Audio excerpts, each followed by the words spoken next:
各位知道有哪些比较可怕的职业病呢？话说比起今天要讲的内容，咱们的鼠标手、腱鞘炎、颈椎病这种恐怕都算不上什么。尘肺病大家应该都有所耳闻吧？这是我国最严重的职业病之一，大约占总数的90%。他们曾是社会上建设的奉献者，到头来却是苦苦求医，只能在医院里面等死。然而有一种职业病和尘肺病比起来，应该算是它的加强版了，因为最早做过这类工作的工人，大部分都中毒在身，甚至有一部分就直接离开了人世。曾经的英国发生过一场长达100年的公共卫生灾难，夺走的生命比任何其他的职业病都要多，这就是石棉肺。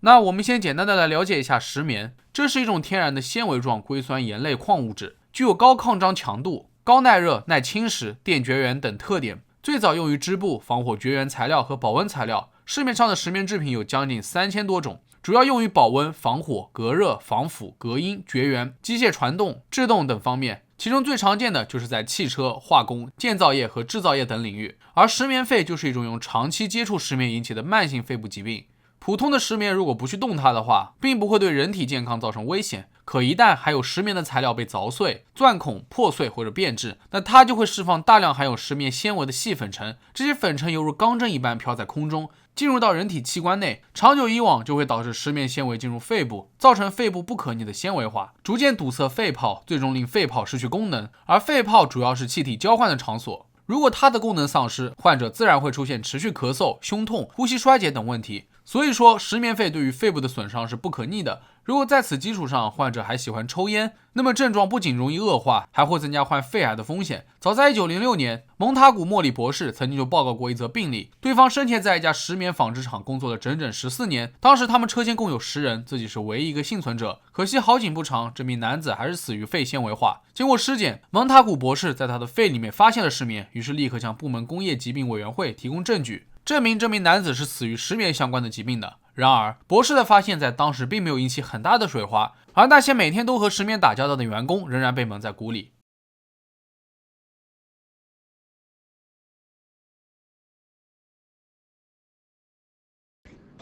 What are you going to do about my case? I have been home 9 weeks now and not received a penny. I am needing nourishment and the money.我应该还有9个星期的工资，但没收到过1分钱，这根本不是我的错。这句话是出自内利克肖，他是历史上第一例记录在案的石棉肺受害者。而内利的工作经历要追溯到1903年，年仅12岁的他离开学校，进入到一家棉纺织厂工作。1917年，内利转而来到了特纳兄弟石棉工厂，他的工作内容很简单，就是负责将石棉纤维纺成纱线。一直以来，无论在哪家工厂，内利工作都非常的认真，手脚也很麻利。在20世纪初期，石棉被看作是神奇的矿物，它既可以编织，又耐高温。随着蒸汽动力机的发展产生的巨大热量，无论是船舶、蒸汽机还是发电厂，都需要用到防火绝缘的石棉。因此，商用石棉的需求量与日俱增，相关工厂都忙得不可开交，可员工们的健康问题始终无人在意。就比如内利的肺部时常出现问题，他经常要跑去医院治疗，出勤也断断续续的。到1922年7月22日，内利病得很重，已经彻底不能再工作了。经医生诊断，内利的病情属于石棉中毒，是在工作当中慢慢被毒害的。事后，医生还为他开了不宜工作的医疗证明。根据工人赔偿法，患有某些由政府确认的职业病工人，有权从雇主那里获得报酬。眼下医生的判断也证明了内利得的是职业病，所以他完全可以向雇主寻求赔偿。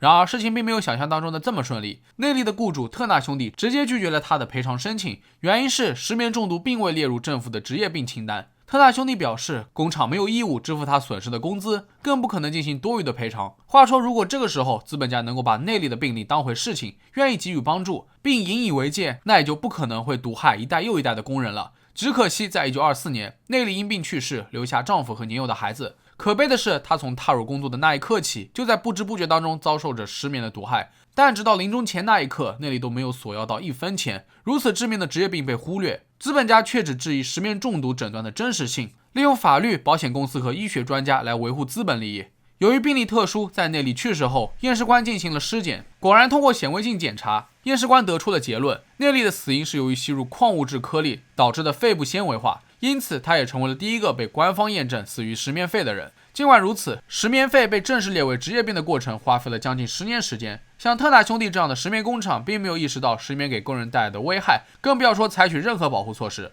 根据一项调查显示，在特纳兄弟工厂当中的工人中，有80%都有肺部纤维化的迹象。另外，长期员工患肺癌的几率也是英国普通公民的10倍。工龄5年以上的员工有1/3患有失眠肺，而工龄长达20年的员工当中，只有1/5侥幸逃过了失眠肺之苦。显然，无论资本家怎么逃避，都无法改变这一真相。失眠肺在特纳兄弟工厂员工当中是普遍存在的，他们有意忽略了潜伏在工厂设施当中的失眠危害，放任员工中毒、生病甚至死亡。最重要的是，内利最后连应有的工资都没有拿到，想拿到职业病的赔偿简直是异想天开。在生命的最后几个月，内利穷困潦倒，他为资本家卖命了10几年，没想到他们竟然选择牺牲员工的生命来换取丰厚的利润。而内利的死彻底改变了人们对于失眠的看法，也推动了1931年第一部失眠行业条例的发布，里面明确规定了控制工厂当中失眠粉陈量。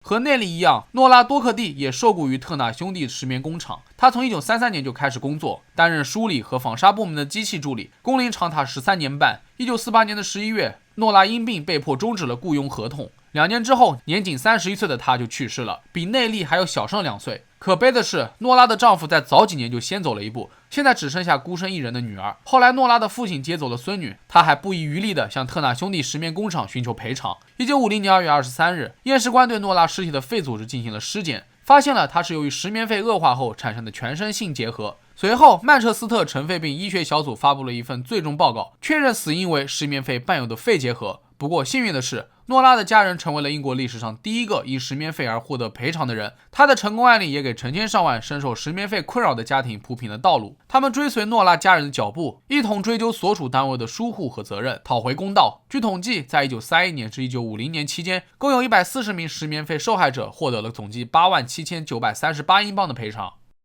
其实，同样是石棉肺，不同的患者预后差别可能会很大。这是因为随着时间的推移，病情迅速恶化，但很多情况下，患者的治疗进展并不理想，由此导致巨大的心理压力，在一定程度上也会缩短预期寿命。另外，石棉肺患者在其他重病的风险也会更高，就比如胸膜疾病、间皮瘤和肺癌。所以，石棉肺并非这类患者的唯一死因。更可怕的是，就算不直接吸入石棉粉尘，也有可能遭殃。1965年，穆里尔和希尔达2位博士联合发表了一篇文章，强调石棉肺的2次暴露也具有相当高的中毒风险。简单点来说，就是工人在工作现场使用石棉，或在石棉周围工作，属于职业性石棉接触。可当他们下班后，石棉纤维会粘在他们的衣服或头发上，共同生活的亲人难免也会吸入这些石棉纤维，这就经历了第2次暴露。大家想象一下，为丈夫清理工作服的妻子和父亲亲密接触的孩子们，谁又能逃过这一劫呢？那下面我们来看看琼·汉考克与家人的故事。琼出生于1936年，家在西约克郡阿姆利镇，附近有一家石棉工厂。1982年，母亲因间皮瘤去世，而1993年，她也被诊断出同样的疾病。可仔细想来，琼与母亲从未与石棉打过交道，家里也没有人在石棉工厂上班，却也遭此劫难。琼很是不甘心，她决定反击。可这些公司有钱有势，真的会屈服吗？但一想到自己未来要饱受疾病困扰，她毫不畏惧，拿着诊断书寻找一位愿意帮助自己的律师。而琼的据理力争也大大鼓励了当地居民维护自己的权益。他们大多都是在石棉厂医治下长大的，在这里上学工作，却不幸患上了间皮瘤。好在最后琼胜诉了，他的成功直接开创了一个先例，说明雇主不仅要对员工负责，也要对居住在附近遭受致命环境暴露的人负责。其实到了这里，英国石棉行业已经到了消亡的境地。虽然有一系列法规加强了对石棉暴露的控制，